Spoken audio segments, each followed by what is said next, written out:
বাড়িতে তো আমরা প্রায়শই ফ্রায়েড রাইস করে খাই। একটু অন্যরকম স্বাদের হবে আর তাড়াতাড়িও হবে, চটজলদি হবে, সেরকম আজকে একটা নতুন ধরনের রাইস আমি রেডি করেছি।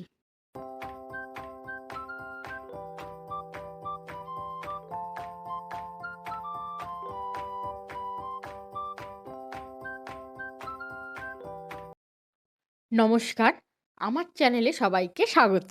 আর পুরো ভিডিওটা দেখার অনুরোধ রইল আপনাদের কাছে।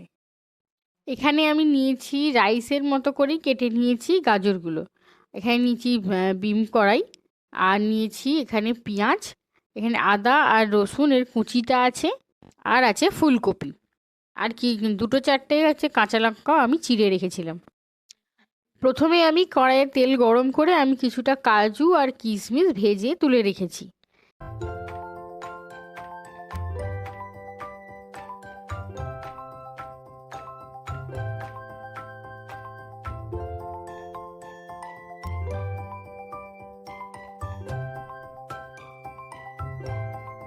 এবার ভাজা হয়ে গেলে ওই তেলেতে আমি ফোড়নে দিয়ে দিয়েছি কিছুটা, একটু বেশি করেই দিয়ে দিয়েছি গোটা জিরে। একটু ভাজা হলে আমি পেঁয়াজটা দিয়ে দিয়েছি।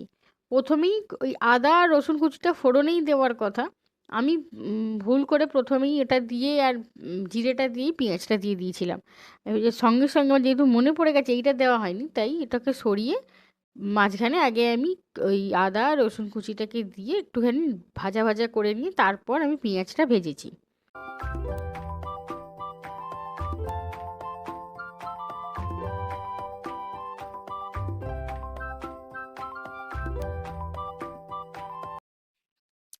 এবার ওটা ভাজা হয়ে গেলে প্রথমে গাজরটা দিয়ে দিয়েছি, তারপর ফুলকপি আর বিম কড়াইটা দিয়ে ভালো করে নুন দিয়ে নেড়ে নিয়েছি। এই রেসিপিটা অবশ্য আমি একটা ইউটিউব থেকে একটা শেফের ভিডিও দেখেই করেছি। আমি কি করব মানে বুঝতে পারছিলাম না, একই জিনিস প্রত্যেক দিন বা প্রত্যেকবারে যখন ইচ্ছে হয় করতে ভালো লাগে না, তাই একটু দেখলাম একটু অন্যরকম স্বাদ বদল করা যায় কি না, আর একটু তাড়াতাড়িও হয় কি না, হাতে সময় কমও ছিল, তাই জন্য তারটাই দেখে আমি একটু রিক্রিয়েট করেছি। এখানে তার রেসিপিতে এই গাজরগুলো বা সাথে ফুলকপি দেয়নি, তাতে দিয়েছিল সয়াবিন দিয়েছিল, মানে এই বিম কড়াই দিয়েছিল, সেগুলো একটু অন্যরকম কাটার স্টাইলটা ছিল, আমি এটা দিইনি। আর কিছু কিছু একটু এদিক ওদিক করে আমি রান্নাটা করেছি। সবজিগুলো ভালো করে ভাজা হয়ে গেলে এবার আমি এতে এখানে রাইসের চাল আমি সেদ্ধ করে রেখেছিলাম, সেটা একটু একটু করে আমি দিয়ে দিয়েছি। প্রথমটা কিছুটা দিয়ে আমি একটু মিশিয়ে নিয়েছিলাম।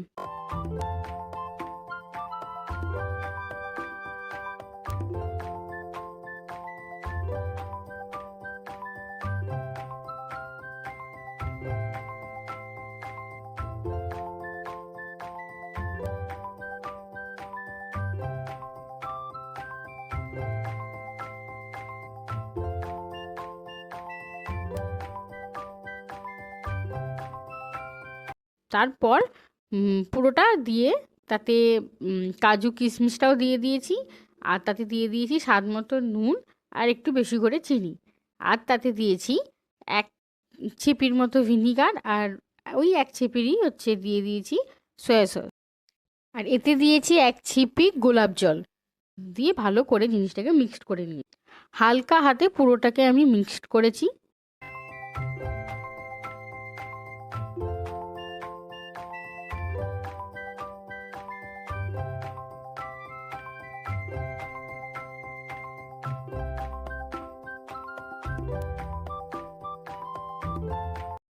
একটু বেশি করে গোলমরিচ গুঁড়ো দিয়ে আবার নাড়িয়ে নেব।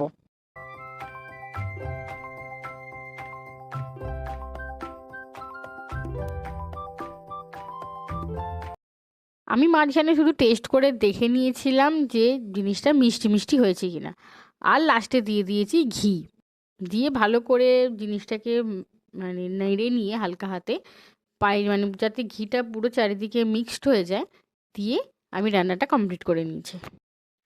এইটার সাথে আমার চ্যানেলে যে মাছের রেসিপিটা আছে, মানে মাছের যে রেজালা আছে সেটা দিয়ে, যে কোনো রকম চিকেনের রেসিপি দিয়ে, চাপ দিয়ে খুব ভালো যাবে।